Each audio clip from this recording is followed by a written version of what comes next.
All right, here we go. Second actual NICE night notes. Welcome coming to you from Chapter 5, Lesson 2. We're looking at sequences. One of my favorite things about math, pattern recognition. So sequences. You saw from Schoology how to set your night notes up. Let's kick it off. Here we go.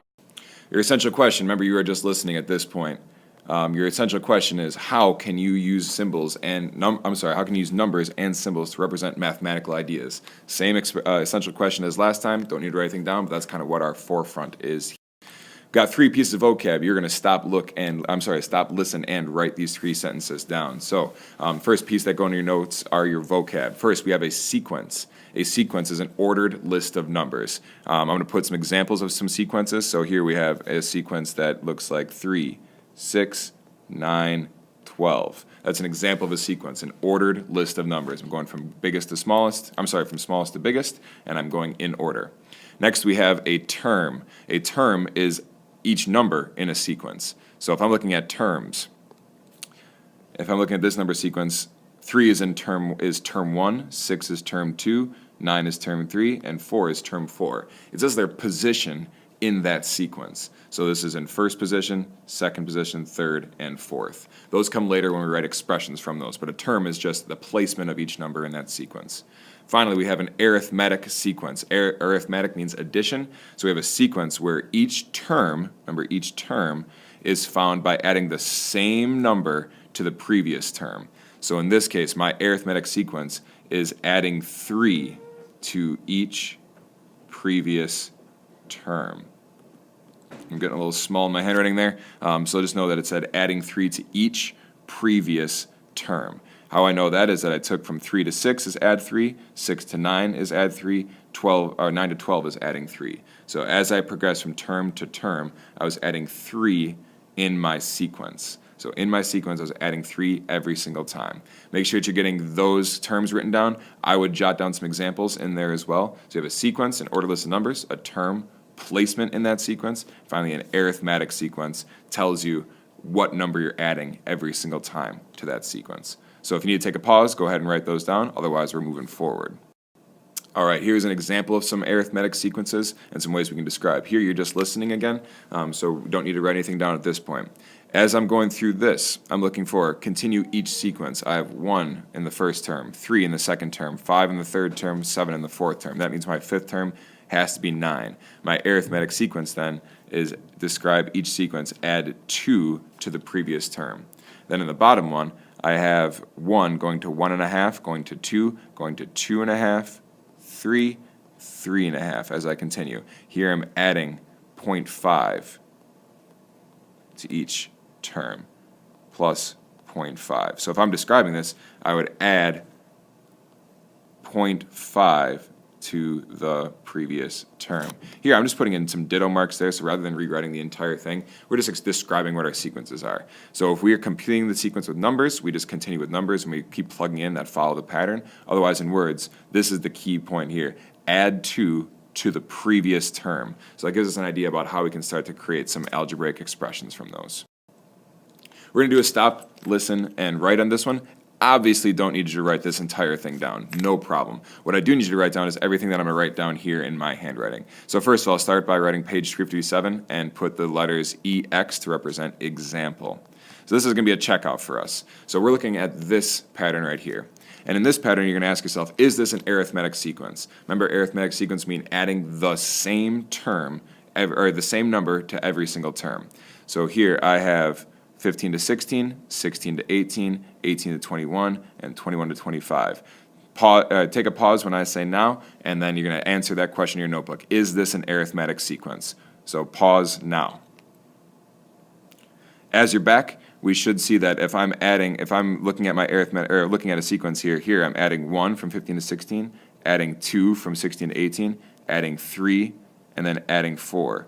This is not an arithmetic sequence because I'm not adding the same number to each term. So no, not an arithmetic sequence.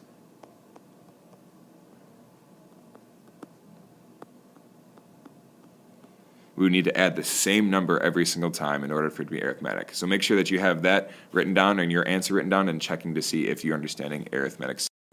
As we move forward, now we're going to do an example, and we're going to start listing our terms, because if we know the term position, and we know where they are, we're going to help us to describe what's really happening in symbols rather than words. So here we have I'm going to have you write down everything below this line. Up here is just our terms to get an idea of what first position, second position, third position, fourth position. Go ahead and replace the word position with term, and then we have the exact same idea here. So you're going to write down everything below this line.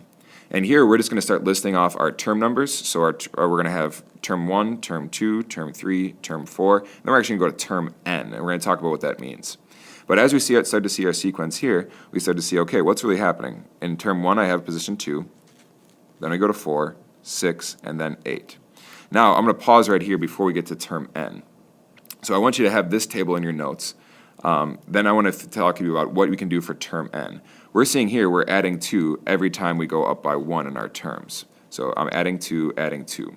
So if I ask you what's going to be in term 7, you could say, okay, well, I can add 2 every single time up until I'm at term 7. Or we can start to see a relationship here.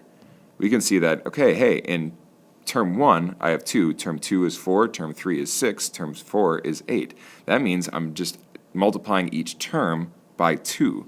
So in term n, I would just be doubling n. I'd be multiplying n by 2.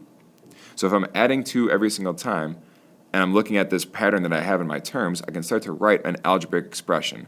So again, you're looking for pattern in every single idea. If I was describing this arithmetic sequence, I would say you're adding 2 to each previous term. But then if we're describing it in an algebraic expression, we would say this term, or this sequence, is a 2 times n sequence, where n is the term.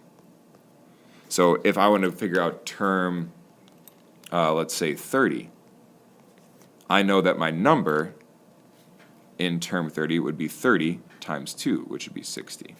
Okay. So have those things below that line written in your notes so you have an example of what a table looks like, and then go ahead and press play when you're ready to keep moving forward. We'll take a pause for our joke of the day. Your joke of the day is, what would bears be without bees? You got this relationship of bears and bees. Bears love honey. What would bears be without bees? Well, what would they be without bees? They'd be ears. Haha, get it? Bears without bees would be just ears. Bears without bees. That's fantastic. Go ahead and get the ears written down in your notes. Don't need the entire joke. Just give me ears written somewhere, or you can draw me some bear ears in your notes to show that you saw this joke of the day. We want to write an algebraic expression and talk through this pattern. So you're stopping, listening, and writing down. But if you notice the circle, I just need you to write down how many circles will be in the 50th figure, and then draw me a quick sketch here of what we have. So get this part that's circled in your notebook. Okay? So take a pause, and if you need to do that, come on back and press play when you're ready to go. As we see here, we have 3 bubbles in the first figure, 6 bubbles in the second, 9 bubbles in the third. That means I'm adding 3 to each previous term. And now if I'm writing an expression, I can also say I can take figure 1 and multiply it by 3 to get 3. Figure 2 times 3 to get 6, and figure 3 times 3 to get 9. Therefore, if I can just assign any variable to my figures, so we're going to just use the letter n because it's a pretty typical variable. I can say that this arithmetic sequence represents 3n, because I'm taking 3 times the figure number, always to figure out how many circles are in the 50th figure. So if we're figuring out how many in the 50th figure, we can just substitute now 3 times 50, because I'm substituting 50 for n because it's figure 50. So now I find out that I would have 150 circles in figure 50. So here we have arithmetic sequences. The expressions are just taking a look at position and how to figure out what would be in future positions.